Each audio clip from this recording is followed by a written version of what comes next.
ভাত দাও। তো প্রথমেই দেখো থালায় গরম গরম সাদা ভাত দিলাম, শুকনো লঙ্কা ভাজা, প্রথমেই পড়ে গেল সজনে ফুল বাটা, সাথে দিয়ে দিলাম লোটে মাছের ঝুড়ি, দিয়ে দিলাম সজনে ডাঁটা, আলু, সমস্ত রকম সবজি দিয়ে সর্ষে পোস্ত দিয়ে আজকে করেছি। সজনে ডাঁটা হবে এখন, যতদিন থাকবে বাজারে সজনে ডাঁটা বাড়িতে রান্না হবে। সাথে দিয়ে দিলাম শোল মাছ, আজকে শোল মাছ মান কচু দিয়ে করেছি, একটু গ্রেভিও দিয়ে দিলাম।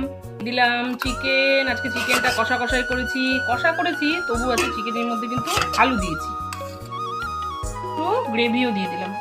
থালায় পড়ে গেল শোল মাছ, যেটা মান কচু দিয়ে করেছি, আর সব শেষে চিকেন কষা।